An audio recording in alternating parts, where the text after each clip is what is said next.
Oh, hey. Good to see you awake. How are you feeling? In the temple. The curarium, to be precise. You were brought here when you were traveling with that Ixon guy. I think the others are already awake, but I didn't want to leave you here, so I thought I'd just stay. I mean, hey, you are a keeper of the first sigil now, aren't you? I believe congratulations are in order. Don't mention it. Bad, though, that this keeperness won't get you anywhere. Do you know why? Because you're pathetic. Simply pathetic. I said you are pathetic. At first, we believed it would be more exciting this time. But now that we've seen the new prophet, our hopes are gone. You're a joke. A nobody who let his only friend kick the bucket. As if you'd ever accept that. You humans are always so damn persistent, aren't you? Why? Why can't you just let go? Because in the end, you are powerless, just as all those before you. And you, prophet, you are the biggest joke of all. You are nothing but an urchin. A weakling. And a murderer.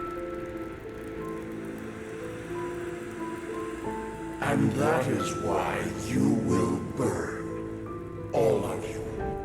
The cleansing will happen, and there's nothing you can do to stop it.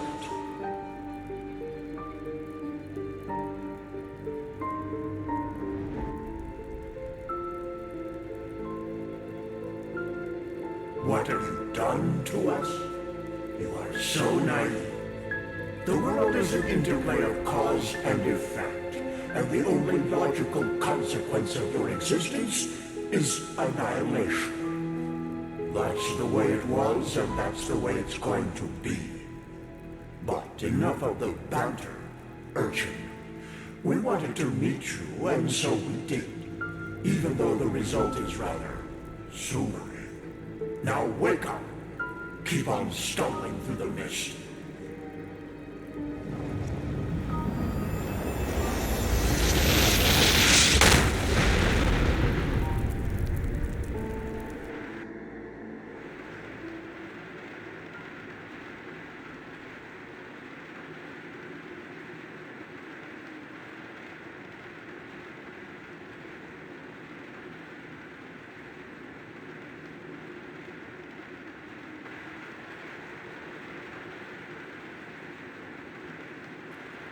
Thank Malphus. I was starting to think I was the only one. How are you? You look exhausted.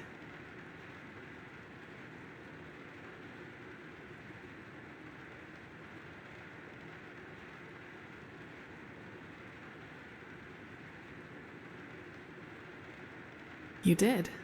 That's probably one of the after effects of the potion, but it will pass, I'm sure of it. But it's good to see the Grandmaster was right after all. I woke up just a few hours earlier, and he was here in the meantime. He didn't doubt for a single second that you would make it. But I suppose mutual congratulations are in order. We made it. We passed the trial. Almost, yes. All that is left to do is to take the oath, and then Grandmaster Aranthiel will exalt us to the keepers of the first sigil. Speaking of whom, he also told me some things while you were asleep. About the Pyreans, about these dreams, and of course, about this cycle. This is so bizarre, really. At first we're told out of nowhere that the gods have died, and now humanity is on the brink of extinction. This is a lot to take in.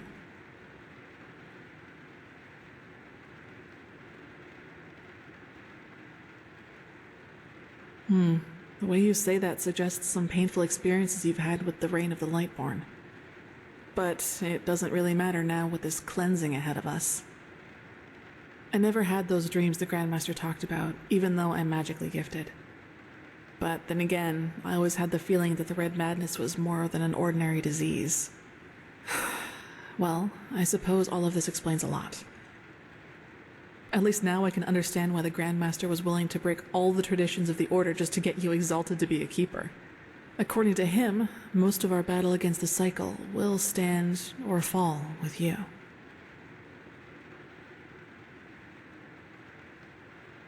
Well, as I said, we both have to take the Holy Oath. You should talk to the Grand Master as soon as you're ready. He's waiting for you in the Emporium. Right. Dunwar. The apothecary examined him about an hour ago, and it doesn't look good. It's likely that he'll never wake up again.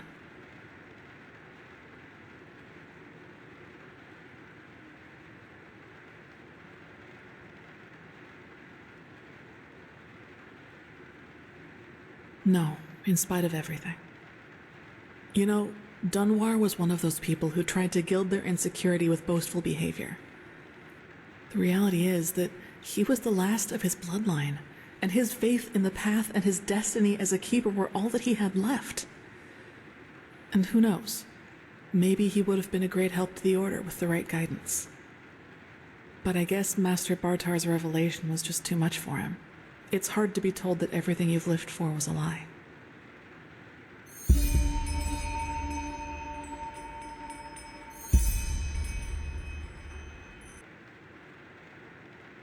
You should. It's already late, but if you want, I can show you the most important places in the temple before you go to the Emporium. What do you think?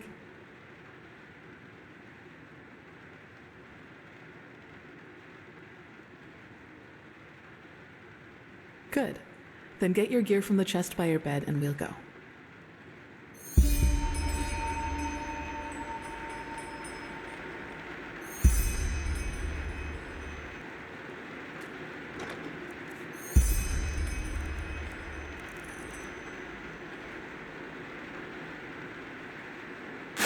Now then, let's go.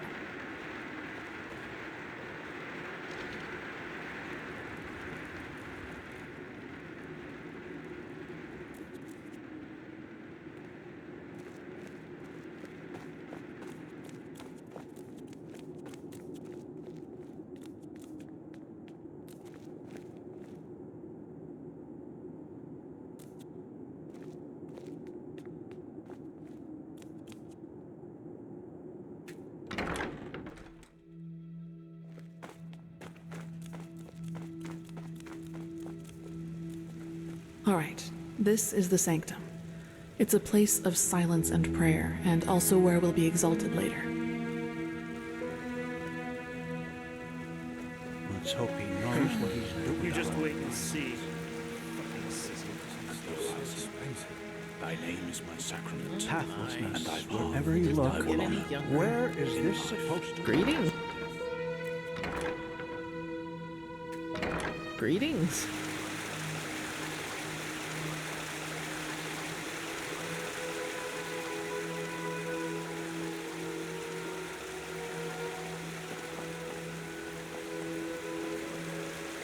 Okay, I think you've seen this place before. We call this part of the temple the Chronicum, and in here is gathered the knowledge of the Order, written down in books and parchments. Plus, all of the experiments and research on artifacts and magic is done here. So it's a place you'll probably see often in the near future. Ah, and just below the Chronicum is the temple smithy. You should go there if you need equipment. Over there, that's the Scuola and the quarters, where both the keepers and the novices live. There's also a training room where everything from swordplay to marksmanship can be trained and taught. You will find some skilled teachers there. Well, I think that's about it. You've already been to the Emporium, and I assume to the Eye of the Gods as well. I suggest you speak to the Grand Master as soon as you're ready to take the oath. Prepare myself, probably. Now walk blessed. I will see you soon.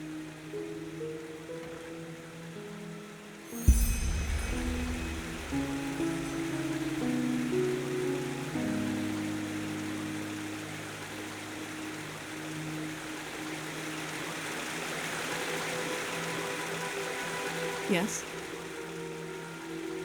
Well, maybe I just don't show it as much. But yes, in a way, you're probably right. I suppose that's mainly due to the fact that to me, as opposed to Dunwar, the Order always stood for an idea. And an idea doesn't die with the one who first thought of it. Funny that the Grandmaster said nearly the same thing during the exaltation. Dunwar would have considered it blasphemy. That's true. A lot of crimes were committed during the Lightborn's reign, and I don't want to minimize that. But I also think a lot of those crimes were unavoidable, so to speak. Imagine you're the king of a small island, and one day your realm gets attacked by a fleet of Scarab Reavers. The invasion catches you completely off guard, and within a few hours, the Reavers have advanced to the farmland, just a few feet from your city's main gates. And before you know it, you have to make a decision. Will you use the time that remains to entrench your army within the city's walls to have a better chance of surviving a siege? Or do you send them into the field to fight the Reavers there, knowing that there is only a slight chance to save the farmers, but a big risk that you will lose both the city and the farmers? It would, yes. But what if your foray fails, and ends up being the reason why the Scarab can break through the city's fortifications? Wouldn't that too make you responsible for all the townsfolk they would kill once they got in? What I'm trying to say is, it doesn't matter what you do. There will be people who will despise you for your decision. If your attempt to rescue the farmers fails, you will be accused of having acted blindly and idealistically. And if you just stay in the city, they will say you didn't even try. Of course, there's a small chance the foray might work, but should decisions like that really be made as if they were a game of dice? As I said, I don't mean to absolve the Lightborn of their crimes, but I'd wager my left hand that they had a lot of similar decisions to make. I knew the question would come eventually. I suppose the answer depends on whether you're in the mood for some gloomy talk. Sooner or later, you'll hear it from someone else anyway, so why not from me first?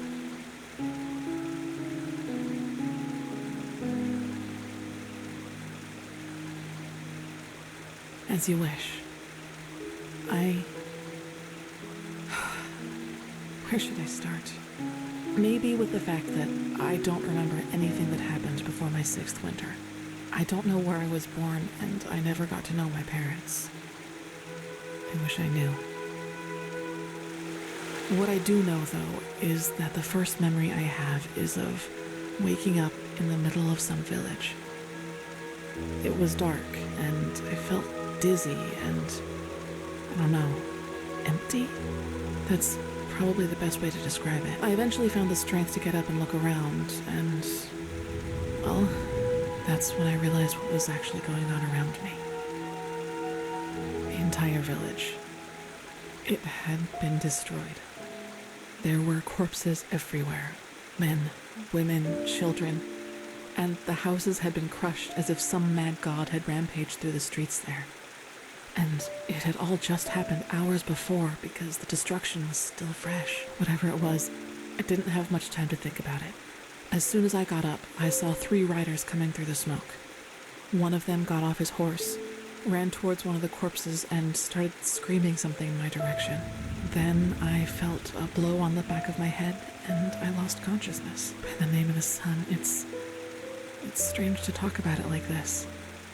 It's been so long, but the memory feels as if it had happened yesterday.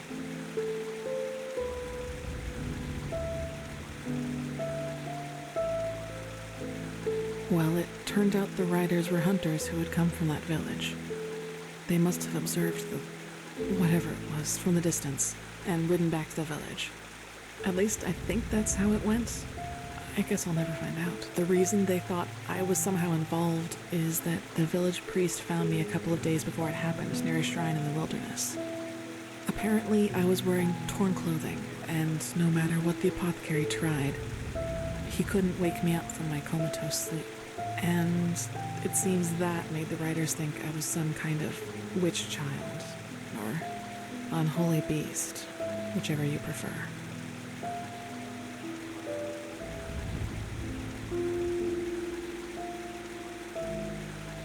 For you, maybe. For them, as simple people, it was probably the best explanation they had. And think about it, it's not that far off. A motherless child who neither talks nor breathes steadily is found abandoned on the roadside and has a strange mark on her face. They leave to go hunting. When they come back, they find their village in ruins, with that foundling child being the only survivor. You have to admit, it's not that much of a stretch, even if those men hadn't been superstitious farmers. Probably. Truth be told, I try not to think about it too much. And actually, it doesn't matter, because I somehow managed to get away before they could do anything. I even made it to Ark all by myself, which didn't turn out to be much of an improvement in the end, because I was pathless. Yes. Thinking about it now, I actually wonder how I made it through my time down there. But maybe that's one of the advantages of being a child. You don't think. You just act. Still, the winters down there were cruel, and if Master Tyrus hadn't found and taken care of me, I probably wouldn't have made it through my second year. Yes, otherwise I would not be here. He saw me, and he knew what he had to do, is how he put it.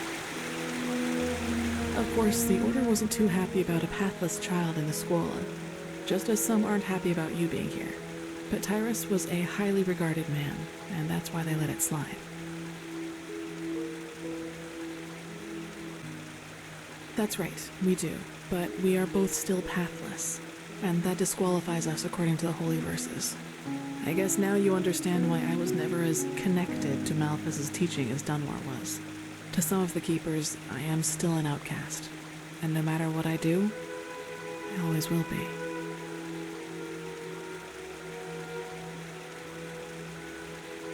Yes, and now I'm here. Well, here we've reached the end of my impressive tale. I hope you liked it.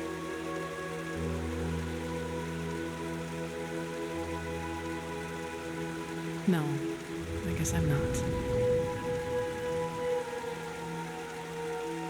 Gone. He was very old, and there was nothing anyone could do about it. But I'd prefer not to talk about it, if you don't mind. He does, yes, and he's not alone in his opinion. One of those hunters recognized me in the market my first year as a novice, and you can imagine that it was easy pickings for those who were already against my presence in the Order. From then on, they added names to the derogatory stares. Demon Child, Witch, whatever they could come up with. Yes, maybe. You know what's funny? To some extent, I'm glad to be who I am. That way, people just leave me alone, and that gives me more time to focus on what's important, on my goals. Several, but I'd say that's enough of the gloomy stories, don't you think? There will be plenty of time for chatter in the future. Maybe.